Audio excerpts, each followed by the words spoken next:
बिस्मिल्लाहिर्रहमानिर्रहीम। अस्सलाम वालेकुम। लंच टॉपिक में आज का जो टॉपिक है वो है ब्राइटा कप। और मैं हूँ डॉक्टर फ़रा मुनीर। ब्राइटा कप को यहाँ पे एक्सप्लेन करते हैं। ब्राइटा कप की अलामत को बाज़ होम्योपैथिक के लफ्ज़ में बयान करते हैं, वो है ड्वार्फिशनेस यानी कि बोनापन। ब्राइटा कप का जो बोनापन है ये महज जिस्मानी नहीं बल्कि बाज़ औक़ात ज़हनी भी होता है, और ये दोनों कमज़ोरियाँ साथ साथ चलती हैं। लेकिन तजर्बे में ये भी देखा गया है कि सिर्फ जिस्मानी लिहाज से अगर बोनापन पाया जाए तो इसमें भी ब्राइटा कप बहुत अच्छा असर करती है। इसलिए इस ख्वामख़्वाह ज़हनी अलामात से बांध देना भी दुरुस्त नहीं है। अच्छे समझदार देखा है लोग होते हैं और वो बोनेपन का शिकार होते हैं, तो वहाँ पर भी आप इसको ब्राइटा कप को बड़े अच्छे तरीके से यूज़ करवा सकते हैं। वो बोने जिनका जहन भी नशोनुमा से महरूम हो, इनमें तो ये काम करती ही है।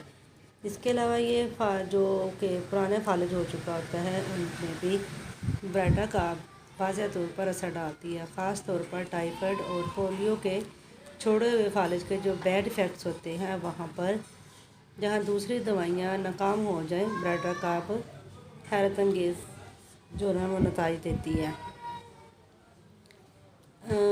इसके अलावा टाइफाइड के जो जहर होता है वो सांप को मार देता है, वहाँ पर तो उसका कोई ट्रीटमेंट नहीं है। लेकिन अगर मसल्स का पैरालाइज हो जाते हैं यानी कि असाब ना मरे हों या कमज़ोर पड़ गए हों, तो वहाँ पर टाइफाइड के जो बैड इफ़ेक्ट्स है उनको ख़त्म करने के लिए होम्योपैथी में ब्राइटा कप को यूज़ किया जाता है।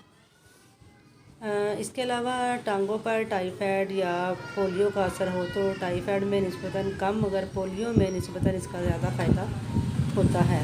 अगर मुकम्मल शिफा ना भी मिले तो नुमाया फ़र्क पड़ जाता है, मरीज़ बेहतर होना शुरू हो जाता है, उसकी जो सूखी हुई टांगें होती हैं वो दोबारा से मोटी होने लग जाती हैं, हाथ जो सूख रहे होते हैं वो दोबारा अपनी असली हालत में वापस आ जाते हैं। मगर मुकम्मल तौर पर शिफा कम ही होती है, लेकिन यकीन पेशेंट जो है ना बेहतरी की तरफ जाना शुरू हो जाता है।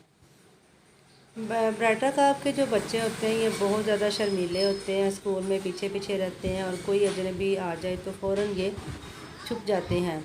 अगर इसके साथ साथ कुछ जिस्मानी साख्ती ख़राबियाँ भी हो तो लाजमन ब्राइटा कप मेडिसिन ही बनती है। बच्चों के टांगों में कमज़ोरी के लिए ब्राइटा कप और कैलकेरिया कप दोनों ही मशहूर मेडिसिन हैं, लेकिन इनमें एक वाज़ेह फ़र्क है। कैलकेरिया कप के बच्चों की टांगें कमज़ोर होती है और उनमें हड्डियों की सही नशोनुमा नहीं होती, इसलिए साफ पता चलता है कि कमज़ोर टांगों वाला बच्चा है जो जल्दी चल नहीं सकता, लेकिन पेट इसका मोटा होता है और सर बड़ा होता है। जबकि ब्राइटा कप के मरीज़ों बच्चों में जिस्मानी लिहाज से टांगें भी ठीक होती हैं, लेकिन इनमें कमज़ोरी पाई जाती है और वो बहुत देर से चलना सीखते हैं। टांगों की कमज़ोरी और देर से चलने की अलामत जो है ना वो नेट्रोमेयर में भी पाई जाती है, बोरक्स में भी पाई जाती है। नेट्रोमेयर में दो कमज़ोरियाँ इकट्ठी होती हैं, यानी कि मरीज़ सिर्फ चलने में ही नहीं बल्कि बोलने में भी देर कर देता है। अगर मरीज़ चलने में देर ना करे और महज बोलने में देर करे तो ऐसे मरीज़ों के लिए काली फास भी ज़बरदस्त रेमेडी है। बाज़ बच्चियों में ये अलामत पाई जाती है कि इनमें बलोगत के आसार जो होते हैं वो बहुत देर से आते हैं। इसमें ब्राइटा का बड़ा अच्छा इफेक्ट करती है, ख़ास तौर पर ग्लैंड्स के ऊपर इसका असर होता है। ग्लैंड्स के अंदर इन्फ्लेमेशन पाई जाती है, जहाँ जहाँ भी ग्लैंड्स हो, ख़ास तौर पर गले के अंदर ऊपर वाले हिस्से में मुस्तकिल तौर पर इन्फ्लेमेशन पाई जाती है। हर दफ़ा जब बीमारी का हमला होता है तो इससे स्वेलिंग में या इन्फ्लेमेशन में इजाफ़ा हो जाता है। इसी तरह जिस्म पर चर्बी के ट्यूमर भी बन जाते हैं।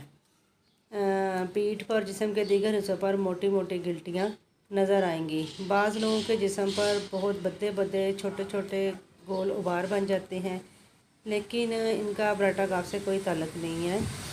तो आप मज़ीद कोई मेंटली यानी कि या मसाजी तौर पर कोई रेमेडी चूज़ कर सकते हैं।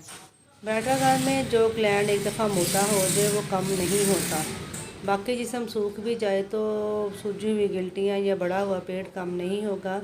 ऐसी सूरत में बार बार ब्राइटा कप ऊंची ताकत में देनी पड़ती है। ब्राइटा कप को लंबे अरसे तक इस्तेमाल करवाना चाहिए। ब्राटा का अब सिस्टोलिक ब्लड प्रेशर यानी कि ऊपर वाले ब्लड प्रेशर में भी काम आती है। ये ब्लड प्रेशर के ऊपर काफ़ी इफ़ेक्ट पड़ता है, लेकिन नीचे वाले ब्लड प्रेशर पे इसका कोई असर नहीं होता। जो मरीज़ लंबे अरसे तक ब्राटा का भी इस्तेमाल करते हैं, इसका ब्लड प्रेशर मुतवातर चेक करते रहना चाहिए, कहीं ऊपर का ब्लड प्रेशर ज़्यादा तो नहीं हो रहा। अगर ऊपर का ब्लड प्रेशर ज़्यादा गिर चुका हो तो कुछ अरसे तक ब्राटा का आपको रोक देना चाहिए। आर्टियोस्क्लेरोसिस यानी जहन की शरीयानों के सिकुड़ जाने से जो तकलीफ़ें पैदा होती हैं, वहाँ पर भी ब्राटा का बड़ा अच्छा असर पैदा करती है। इसके साथ साथ ये भी याद रखना चाहिए कि आर्टियोस्क्लेरोसिस का पेशेंट आहिस्ता आहिस्ता बनता है, यानी ये बीमारी साल हर साल में अपनी तकमील को पहुँचती है और दूर भी आहिस्ता आहिस्ता ही होती है। कि यानी कि कहने का मतलब है कि अगर किसी पेशेंट को आर्टियोस्क्लेरोसिस हो गया, अगर आपने उसको ब्राटा काफ दे दी तो ये मत रखे कि वो 1-2 दिन में ही उसको आराम दे देगी। इसलिए के लिए आहिस्ता आहिस्ता प्रोसीजर के साथ ब्राटा का वर्क करती है। यही वजह है कि इसको कहा जाता है कि ये बूढ़ों की बेहतरीन दोस्त साबित होती है। इसके अलावा इसके जो हर किस्म के ल्यूपस यानी कि चर्बी की जो गिल्टियाँ होती हैं, टीबी के जो फोड़े होते हैं, वहाँ पर भी ब्राटा का बड़ा अच्छा काम करती है। ब्राटा का के जो पेशेंट होते हैं, इसके जो उभरने वाले ट्यूमर होते हैं वो बड़े बदज़ैब यानी कि बुरे दिखाई देते हैं। इनको हम मोस्टली चर्बी की ट्यूमर भी कहते हैं और वहाँ पर हम इसको इस्तेमाल करवाते हैं तो ये बड़ा अच्छा रिजल्ट देती है। ब्राटा काब के पेशेंट में बाज़ औक़ात अनजाने ख़तरों से बहुत ज़्यादा खौफ पाया जाता है। इसकी मेंटली सिम्टम के अंदर ये होता है कि ऐसी बातें जो अनजानी होती हैं, अनजाने ख़तरे होते हैं, उनके अंदर खौफ पाया जाता है। इस तरह ये बाज़ वहमों को दूर करने में भी खूब खसूसियत से दिखाती हैं। बाज़ मरीज़ों के सर हिलाने पर यह एहसास होता है कि इनका दिमाग भी अंदर से हिल रहा है।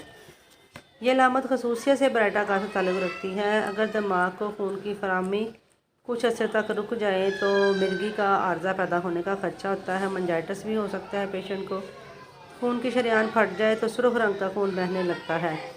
ब्राटा का की आँखों की बीमारियों में आँखों के पपोटे, आँख के अंदरूनी तरफ जो ना वो जो ब्लीडिंग होती है या जो भी रिसाव निकलता है वो अंदर की जानिब जमा होकर वो मोटे हो जाते हैं।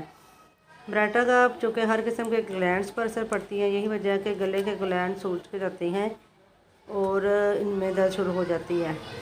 गंजेपन में भी इसका बड़ा अच्छा रिज़ल्ट है। ब्राटा का बालों के गिरने, खुश्की और गंजेपन में भी इसका इलाज है। अगर नज़र धुंधला आ जाए तो वहाँ पर भी इसको हम यूज़ करवा सकते हैं। ब्राटा का इसके अलावा कान दर्द, मर्दाना और जनाना जिनसी बीमारियों में हाई पोटेंसी में देने से ये तकलीफ़ ख़त्म हो जाती हैं। ब्राटा का आपकी जो मददगार दवाएं हैं वो डल्कामारा, स्नेशिया और सोराइनम है और इसका जो असर ज़ायल करती हैं वो है कैम्फर, एंटीमोनियम टार्ट, बेलाटोना, जिंकम। 30 से लेकर सीएम तक जो पोटेंसी है वो इसमें यूज़ की जाती है। बहुत शुक्रिया। अल्लाह हाफ़िज़।